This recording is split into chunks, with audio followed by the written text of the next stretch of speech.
Number आया है वो पहले मोहम्मद सलमान के नाम ही थी, लेकिन ये भी बताया जा रहा है कि मोहम्मद सलमान इस गाड़ी को किसी और व्यक्ति को बेच चुका था। হাত বদল হয়েছে, এই গাড়ির হাত বদল হয়েছে। এই হলো রেজিস্ট্রেশন নাম্বার, গাড়ি ম্যানুফ্যাকচারিং ডেট রয়েছে, চেসিস নাম্বার, বাকি সব কিছু দেওয়া রয়েছে, গাড়ির নাম্বার দেওয়া রয়েছে। মোহাম্মদ সালমান, নাম 2014। মৈত্রীর সঙ্গে কথা বলবো। মৈত্রী, 2014 মোহাম্মদ সালমান গুড়গাঁও শান্তিনগরে থাকতেন, তিনি গাড়ি কিনেছেন, গাড়ি রেজিস্ট্রেশন তথ্য নথি সব রয়েছে। তারপর হাত বদল হয়ে কার হাতে গেল, কজনের হাতে গেল? দেখো, এরপরে কিন্তু একাধিক লোকের নাম শোনা যাচ্ছে এবং তার মধ্যে যদি শেষের কয়েকজন কারীর কথা উল্লেখ করা যায় তাহলে তারিক বলে পুলওয়ামার এক বাসিন্দার নাম উঠে আসছে এবং তার সঙ্গে সঙ্গে উমর মোহাম্মদ বলেও এক চিকিৎসকের নাম উঠে আসছে। এই তারিক এবং উমর মোহাম্মদ কিন্তু এখানে খুব ইম্পর্টেন্ট। তার কারণ হচ্ছে এই উমর মোহাম্মদ যে পেশায় চিকিৎসক, যেটা মনে করা হচ্ছে যে এই ডক্টর উমর মোহাম্মদই কিন্তু এই গোটা ঘটনার সঙ্গে যুক্ত এবং তার এই যে ফরিদাবাদ টেরর মডিউল, সেই টেরর মডিউলের সঙ্গে অন্যতম সঙ্গী এই উমর মোহাম্মদ। ফলে 2014 থেকে 2025 এই 11 বছরের মধ্যে গাড়ি অন্ততপক্ষে 3 থেকে 4 বার হাত বদল হয়েছে এবং শেষ যখন তারিকের হাতে হাত বদল হয় তারপরেও কিন্তু মালিকানা বদল হয়নি। ফলে গাড়ি যে খুব ফ্রিকুয়েন্টলি বদল হচ্ছিল, কারণ মালিকানা বদল করতেও গাড়িকে খুব সামান্য কিছু সময় হলেও সময় দিতে হয়, সেই মালিকানা বদল হয়নি এবং সেটি একেবারে গুড়গাঁও থেকে সেই মালিকানা চলে গেল জম্মু কাশ্মীরের পুলওয়ামার এক বাসিন্দার কাছে। এবং যেটা জানা যাচ্ছে যে শেষ সেই গাড়িটিকে ব্যবহার করেছিলেন ডক্টর উমর মোহাম্মদ, যে গাড়িটিকে চালিয়ে দিল্লিতে ঢোকে এবং রেড ফোর্টে 3 ঘন্টা ধরে যে বসেছিল যে তদন্তকারী অফিসারদের, তারা মনে করছেন যে উমরই গাড়ির সঙ্গে। এই যে তদন্তকারী অফিসাররা বলছেন আমাদের, বা কিছু কিছু ইনফরমেশন আমরা যেগুলো পাচ্ছি সেটা সেখান থেকে বেরোচ্ছে যে গুড়গাঁও থেকে এই মোহাম্মদ উমর, তিনি গাড়ি চালিয়ে, ডক্টর উমর গাড়ি চালিয়ে চলে এসছেন এবং এসে ব্লাস্ট করাচ্ছে। ব্লাস্টের সময় যাকে দেখা যাচ্ছে সেটাও উমর। এটা কিভাবে প্রমাণ হচ্ছে? দেখো, এখনো পর্যন্ত কিন্তু এটা চূড়ান্তভাবে প্রমাণ হয়নি। তার কারণ এটা এখনো কিন্তু স্পেকুলেশন। তার কারণ ব্লাস্ট যে ঘটিয়েছিল, অর্থাৎ যে ড্রাইভার ছিল গাড়ি ব্লাস্ট হওয়ার সময়, সেই ড্রাইভারের কিন্তু শরীর একেবারে ছিন্ন ভিন্ন হয়ে গিয়েছে। ফলে এখন ডিএনএ টেস্টেই কিন্তু এটা চূড়ান্তভাবে প্রমাণ করা যেতে পারে যে যে ব্লাস্ট ঘটিয়েছে বা এই ফিদায় অ্যাটাকের পেছনে যে রয়েছে, যে মূল চক্রী, সে এই ডক্টর উমর মোহাম্মদই, সেটা প্রমাণ হওয়ার জন্য কিন্তু ডিএনএ টেস্ট করতে হবে এবং ডিএনএ স্যাম্পলিং ম্যাচিং এর ব্যবস্থা করা হচ্ছে। কিন্তু যেটা প্রাইমারিলি যে ইনফরমেশন তদন্তকারীরা পাচ্ছেন, যে বিভিন্ন ইনফরমেশন যেটুকু তদন্তের স্বার্থে তারা সবকিছু প্রকাশ্যে আনছেন না, এবং যেহেতু এটা একটি টেররিস্ট অ্যাক্টের তদন্ত চলছে এবং সেখানকার এদের এই জাল বহু দূর পর্যন্ত বিস্তারিত রয়েছে, সেজন্য আমরা সেটা নিয়ে কথা বলছিলাম। ধন্যবাদ মৈত্রী। পরবর্তীতে মৈত্রীর সঙ্গে কথা হবে।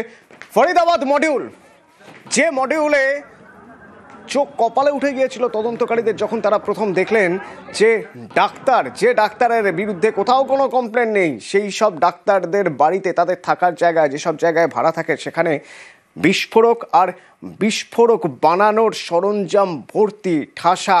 প্রথমে 360 কেজি, তারপরে ধীরে ধীরে ধীরে ধীরে অঙ্কটা গিয়ে দাঁড়ায় 2900 কেজি বিস্ফোরক এবং বিস্ফোরক বানানোর সরঞ্জাম উদ্ধার হয়।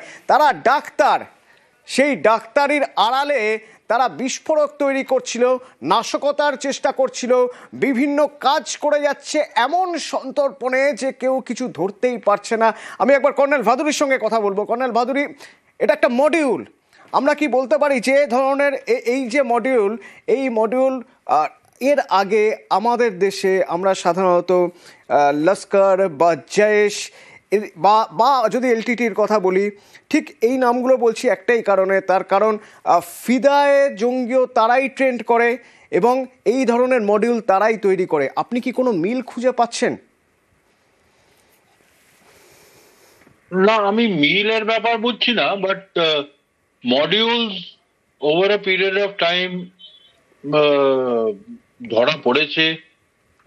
মডিউলস অফ ভেরিয়াস অর্গানাইজেশনস আমাদের দেশে, যেমন ফর এক্সাম্পল উলফার মডিউলস গুলো বাংলাদেশে এস্টাবলিশ ছিল,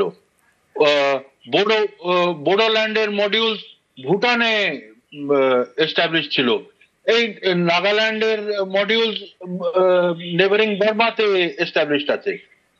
করেন ভাদুরী, আপনি আমাদের একটু আইডিয়া দিতে পারেন এই মডিউলগুলো কিভাবে কাজ করে? না, এই মডিউলগুলো কিভাবে কাজ করে, পার্টিকুলারলি এগুলো খুব স্মল গ্রুপস, মানে 2-3 এর স্মল গ্রুপসে কাজ করে, আর একটা জায়গায় কনসেন্ট্রেটেড থাকে না, মানে 3 জন এক জায়গায়, 3 জন আরেক জায়গায়, আবার 2-3 জন আরেক জায়গায়। আর এরা এখন উইথ ইন্টারনেট আর মোবাইল টেলিফোনি এটসেট্রা, এখন কমিউনিকেশন আর ফেসিলিটিস এত ভালো হয়ে গেছে দ্যাট খুব নিজের ফিজিক্যালি ক্লোজ বসে থাকার দরকার এখন এদের নেই। মানে টেকনোলজি ওদেরকে অ্যালাউ করে যে ওরা, মানে একটা মডিউল হয়তো তামিলনাড়ুতে বসে আছে, একটা মডিউল কাশ্মীরে বসে আছে, একটা মডিউল আসামে বসে আছে, and they are still in contact with each other and planning. So এখন যে রেটে টেকনোলজি অ্যাডভান্স করছে আর কমিউনিকেশন ফ্যাসিলিটিস অ্যাডভান্স করছে, ওইটার একটা অ্যাডভান্টেজ এরা নিতে পারে। আবার আমাদের সিকিউরিটি এজেন্সি এদেরও, আর এই আইবি এটসেট্রা, এদেরও সতর্কতা বাড়াতে হবে, যাতে যেহেতু এরা এই কমিউনিকেশন চ্যানেলস গুলো ইউজ করছে, এত এদের কাছে খুব হাইটেক এনক্রিপ্টেড কমিউনিকেশন চ্যানেলস বা কমিউনিকেশন ইকুইপমেন্ট থাকা আনইউজুয়াল, তো আনক্লাসিফাইড ওপেন সোর্স চ্যানেল যদি ইউজ করে, তাহলে ওদেরকে মনিটর করারও একটু সতর্কতা বাড়াতে হবে আমাদের সিকিউরিটি এজেন্সিতে। তো সেই সিকিউরিটির কথাই হচ্ছিল, ধন্যবাদ জানাবো কর্নেল ভাদুরীকে। সিকিউরিটির কথাই হচ্ছিল যে হয়তো ইন্টেলিজেন্স ফেলিওর, আবারও বলছি 100টার মধ্যে 99টা সাকসেসফুল হলেও একটা ফেলিওরে রক্ত ঝরবে, যে রক্ত ঝরেছে দিল্লিতে লালকেল্লায়, এবং যে ঘটনা গতকাল ঘটেছে তার সঙ্গে সঙ্গে হাই অ্যালার্ট জারি করা হয়েছে দিল্লি, উত্তরপ্রদেশ, সবকটা মেট্রো স্টেশন, আমাদের রাজ্যে রাতভর বিভিন্ন জায়গায় নাকা চেকিং হয়েছে। আজ সকালেও দেখা গেছে শিয়ালদা স্টেশন, হাওড়া স্টেশন, গুরুত্বপূর্ণ জায়গাগুলো সেখানে চেকিং হচ্ছে, এবং গতকাল রাতেও ছবিও আপনারা দেখছেন, বিভিন্ন জায়গায় শহরের নাকা চেকিং হচ্ছে। শুধু আমাদের শহর কেন, প্রত্যেকটা মেট্রো সিটির ক্ষেত্রেই এই সতর্কতা, এবং আমাদের রাজ্য জুড়ে সতর্কতা বাড়ানো হয়েছে। জেলার ছবিও যদি আমরা দেখি, চন্দননগর, পূর্ব মেদিনীপুর, দীঘা, অর্থাৎ যেগুলো ট্যুরিস্ট স্পট, যেখানে বেশি পর্যটক থাকেন বা যে জায়গাগুলো জনবহুল হয়, যেখানে মানুষের ভিড় থাকে, সেই সব জায়গায় চেকিং আরও বাড়ানো হয়েছে।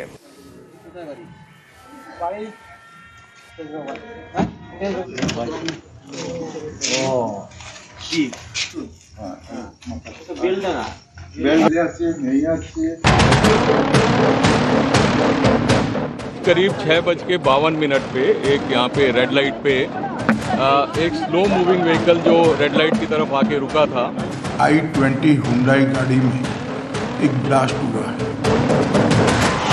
ब्लास्ट बहुत तेज हुआ था कि कान भी सुन पड़ गए थे। मैं ऐसे डैमेज हो गई थी बॉडी, जो हमें चीर के मतलब पब्लिक की मदद से निकालनी पड़ रही थी। जले हुए लोग भाग रहे थे सड़क पे, मैंने ऐसा भी देखा है, और यहाँ उड़ के बंदों के हाथ पैर उड़ के यहाँ तक गिरे हैं, मार्केट तक। एक बंदा मृत्यु हो गई उसकी, वो आके गिरा। लोगों की लाशें पड़ी हैं, रोडों पे गाड़ियां फटी पड़ी हैं।